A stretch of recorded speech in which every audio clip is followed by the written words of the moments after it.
le premier, il était déjà bien, il était pas mal. Mais là, le 2, c'est...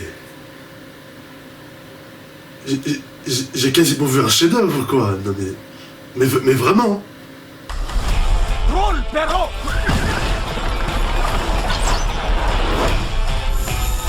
Crame-moi, je t'écape.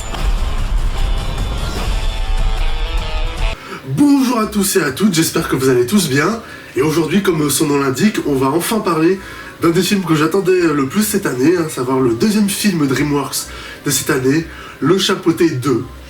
Suite donc du Chapeauté 1, le premier Chapeauté, qui est sorti il y a 11 ans.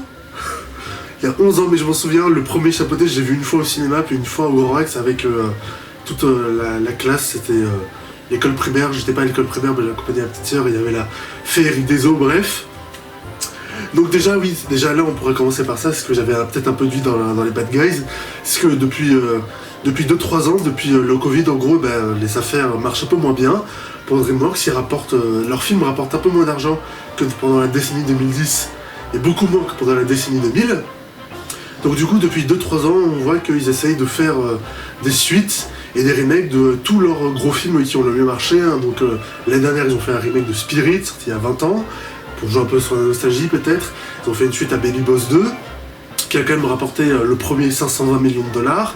Ils ont fait une suite aux Croods, qui avait rapporté aussi pas loin de 100 millions de dollars. Donc voilà, c'est pas anodin de faire une suite de ça. Ils ont fait aussi une suite aux Trolls, mais bon, les Trolls, c'était une suite logique en fait, et le film sortait que 4 ans après le premier, alors que les Croods par exemple, ça sortait 8 ans après le premier qui était sorti en 2013.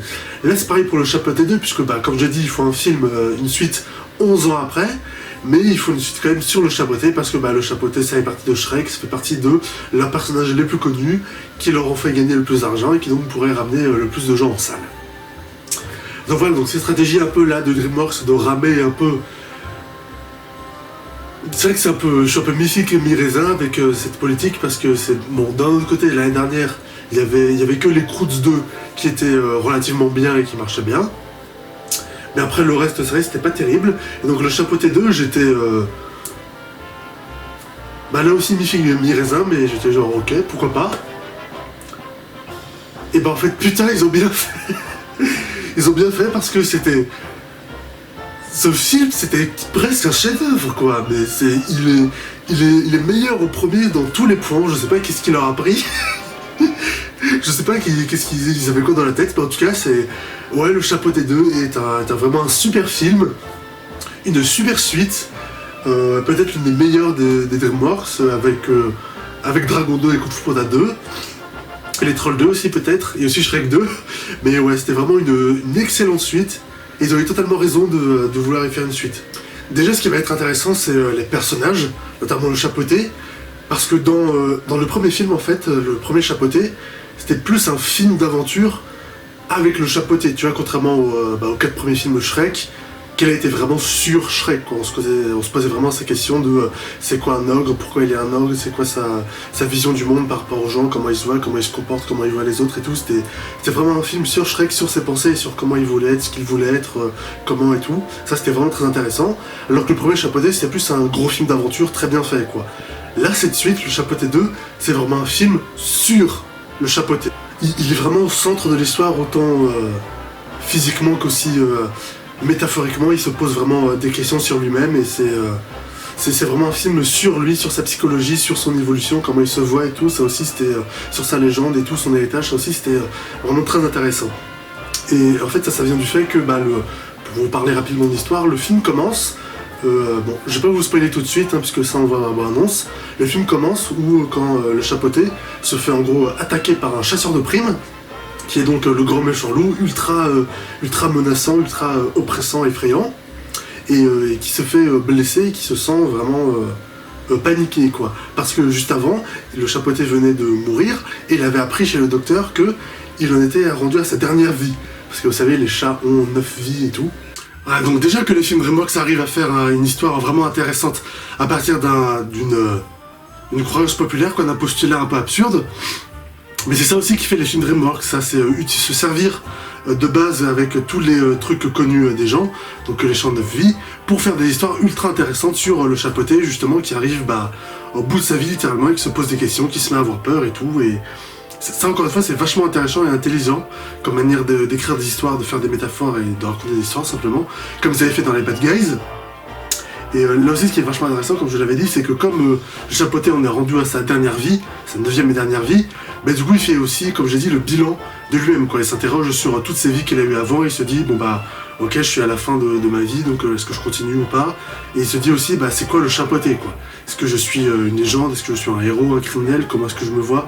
Comment les autres me voient? Est-ce que j'ai le droit d'avoir des amis, une copine, une femme, tout ça? Voilà, ça aussi, ce côté introspection était vraiment très intéressant, et c'est ça aussi que j'ai beaucoup aimé dans le film. C'était vraiment très bien travaillé et juste très intéressant. Et au niveau des personnages, il y a aussi sa romance. C'est un peu un je t'aime, moi non plus, en fait, avec Kitty Pate de Velours, qui dans le premier film semblait vraiment être une vraie romance, puisqu'ils étaient clairement amoureux, et à la fin, ils s'embrassaient, quoi, ils partaient ensemble. Donc là, du coup, quand ils reviennent et qu'on voit qu'en fait, les deux personnages, ils ont une rixe et tout par rapport à un vieux coup qu'ils ont fait, bah ça aussi, c'est intéressant dans les personnages, quoi. Bon, n'empêche, j'étais aussi obligé de la faire revenir, vu à quel point elle était importante dans le premier film. Mais là aussi, j'ai trouvé ça vachement intéressant comme ils ont traité leur romance et leur relation à eux deux, quoi. C'est typiquement la romance qu'il y a dans tous les films d'action où t'as deux personnages qui se retrouvent et qui se détestent parce qu'il y a longtemps ils ont fait un coup qui a foiré, où l'un des deux a trahi l'autre. Là, c'est exactement comme ça que ça marche dans le film. Ils se revoient alors qu'apparemment Poté avait fait un sale coup avec Kitty et donc ils se sont séparés. Mais pas du tout de la manière dont on pense, en fait. Ça aussi, j'ai bien aimé. C'est vite fait spoiler. Ça aussi j'ai bien aimé, parce que pendant tout le film ils arrêtent pas de parler de Santa Coloma. Apparemment c'est un coup justement qui est un coup foireux où Poté a trahi Kitty, donc ils en parlent pendant tout le film. Donc il y a un moment où il y a leur ami la Perito qui leur dit mais dis donc c'est quoi Santa Coloma, c'était quoi, vous deviez voler quoi et tout. Et après il y a Poté qui dit ah ben non en fait Santa Coloma c'était une église avec des prêtres. Et là tu dis d'accord, en fait, il a quitté, il est parti à leur mariage, en fait. Ils allaient se marier, mais il est parti. C'est ça le coup où il a trahi, en fait. Et donc là, du coup, ça c'était vraiment cool, parce que du coup, tu t'attends pas du tout, tu vois, parce que c'est vraiment le cliché de base des films d'action, tu vois, où t'as deux personnages qui sont trahis et qui se revoient, et tu t'attends pas du tout, en fait, à ce truc-là. Non, en fait, c'était pas un coup ou une aventure, non, ils allaient juste se marier, en fait. Et il est parti, tu vois, tu fais... Ah oui, je m'y attendais pas du tout en fait, c'est vrai, c'était assez original, c'était vraiment cool et ça marchait bien. Le personnage du petit chien aussi qui s'appelle Perito, je sais pas trop ce que ça veut dire, mais lui aussi il est très cool, très mignon, très attachant, parce qu'il c'est des personnages un peu niais et tout, mais qui est très attachant, très amusant aussi, et parce que c'est un peu c'est un fan du chapeauté, il va l'accompagner dans son aventure, et c'est un peu le côté un peu, c'est un peu le comic relief en fait, c'est surtout là pour amener de l'humour et des blagues, mais il est très bien et très attachant en fait, et on l'aime beaucoup au final, quoi. Il est pas énervant. Et tous les autres personnages aussi des méchants sont vachement bien. C'est que comme on l'a vu dans la bonne annonce, il y a Boucle d'Or et les Trois Ours. Ils sont donc traités comme genre un gang de mafia. C'est comme dans Shrek en fait. Dans Shrek il y avait ce côté un peu revisite et on se moque de tous les contes classiques, on reprend tous les contes classiques. Il y avait ça aussi dans le Chapeauté, le premier, où il y avait Humpty Dumpty. Et il y avait aussi les haricots magiques de Jack.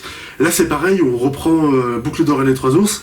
Et aussi Jack Horner, Big Jack Horner, qui est un personnage qui apparemment vient d'une chanson, mais qui n'est pas du tout connu en France. En tout cas, moi je le connais pas du tout. Mais apparemment il a l'air d'être très connu dans les milieux anglophones, au Royaume-Uni, Angleterre, tout ça. Mais en tout cas, lui pour le coup, le Jack Horner, c'est vraiment un méchant, ultra méchant, sadique et vicieux et tout. Il n'a rien à foutre de personne, de ses hommes de main et tout. Il s'en fout de tout. Il est vraiment bien charismatique, bien effrayant, bien flippant. C'est vraiment un bon méchant, quoi. J'aime bien aussi, genre, il a une collection de plein d'objets magiques et il les emmène tous dans un sac sans fond, en fait. Du coup, il a un sac où il peut emmener tous ces objets magiques dans son... C'est super cool, en fait. C'est très amusant, c'est très marrant et c'est vraiment un méchant charismatique et très... juste un méchant bien comme il faut, quoi, un salopard, quoi, qui marche vraiment bien. Et pareil aussi pour le truc de Boucle d'Or et les Trois Ours, bah là on retrouve tout le discours qu'on a souvent dans les films DreamWorks sur les familles recomposées, les orphelins, les familles et tout avec des parents, les familles un peu dysfonctionnelles avec des parents un peu compliqués et tout. Bah là il y a typiquement ça avec Boucle d'Or qui est une orpheline mais qui s'est fait recueillir par cette famille d'ours. Donc en général, ce genre de discours dans les films DreamWorks, c'est souvent pour les personnages principaux. Là, ils le font pour les personnages secondaires parce que bon, là, il y a le chapeauté, c'est normal. Mais là aussi, pour le coup, c'est des personnages assez attachants et qui marchent plutôt bien. Et pour terminer sur les personnages, on a aussi le personnage du chasseur de primes, du grand méchant loup, qu'on voit dans la bonne annonce. Mais pas tout à fait. Déjà, c'est rien qu'en soi, le personnage, il est incroyable, quoi. C'est vraiment le personnage du grand méchant loup qui est tout blanc avec des yeux rouges, qui a deux serpes et tout, qui est ultra violent, ultra effrayant, et qui traque Poté pendant tout le film. Et à chaque fois qu'il le suit, il est toujours en train de siffloter et tout, donc pour bien montrer qu'il est là et tout. C'est ultra angoissant, ultra oppressant, il fait vraiment flipper. Mais un petit twist autour de ce personnage, spoil, c'est qu'en fait ce personnage du gros méchant loup, bah en fait au début on pense que c'est juste un chasseur de primes, mais en fait non, pas du tout. En fait ce personnage, c'est la mort. Mais vraiment c'est la mort, quoi. Et même lui il le dit dans le film, non je suis pas la mort de manière métaphorique ou théorique et tout. J'adore aussi la voix et tout qu'ils ont trouvé en VF, parce que j'ai vu les films en VF, et la voix qu'ils ont donnée au loup en VF, elle est incroyable, quoi. C'est la voix d'un rappeur français qui a déjà fait du doublage avant. J'ai pas oublié son prénom, mais pour le coup, il est vraiment bien choisi parce que ça donne vraiment une aura et une prestance, tu vois, au loup, enfin à la mort du coup. Il est vraiment très charismatique et très effrayant aussi du coup. Et il le dit vraiment dans le film, littéralement, non, je suis pas la mort et tout, de façon théorique, non, je suis la mort au sens propre, c'est moi la mort et tout. Tu fais, ah oui d'accord, quand même, parce qu'en fait comme Poté il est arrivé à sa dernière vie, bah du coup il va bientôt mourir, quoi. Si après il se fait tuer, bah il meurt pour de vrai. Du coup il y a la mort en vrai qui débarque pour le chercher, donc ça symbolise sa peur de la mort, quoi. Mais du coup c'est aussi ultra surprenant, quoi, parce que je m'attendais pas du tout à voir ce genre de choses arriver dans un film chapeauté, quoi, à voir où on empêche des univers un peu fantastiques et tout, du coup ça fantaisiste. Du coup ça devrait être normal, mais je m'attendais pas à voir ça, quoi, à voir littéralement la mort sur la forme d'un loup, mais vraiment la mort débarquer dans le film, quoi. Pour le coup c'est ultra surprenant, un peu terre à terre entre guillemets, puisque bah c'est là pour le coup on prend pas de raccourci ou de faux semblant, quoi. Non là c'est vraiment, oui, il a peur de la mort et c'est vraiment la mort, quoi. C'est ultra surprenant, je m'attendais pas du tout, on s'attend pas du tout. Alors qu'en plus, bah, au début, quand il croise le loup pour la première fois, il le montre indirectement, c'est vraiment, il nous dit limite directement, oui, je suis la mort. Mais en fait, au début, on s'y attend pas du tout, quoi, parce que il dit, Chapeauté dit, t'es un chasseur de primes, et bah, on s'attend pas du tout à voir la mort en vrai dans le Chapeauté, quoi. Donc ça aussi, c'est assez surprenant, et ça, j'ai bien aimé ça. Après, l'animation, on l'avait vu aussi dans les bonnes annonces, mais l'animation dans le premier Chapeauté, en fait, c'est une animation beaucoup plus réaliste, avec des beaux effets de lumière et tout, et aussi sur les poils des chats et tout, des personnages, pour que ça soit très réaliste. Là, depuis, comme avec les Bad Guys, en fait, ils testent des nouveaux styles d'animation, et là aussi dans le Chapeauté, ils ont totalement innové, parce que dans les Bad Guys, t'avais une animation 3D, mais qui essayait d'imiter un peu de la 2D dans les textures aussi des personnages et tout, et des décors, ça voulait se faire passer pour la 2D.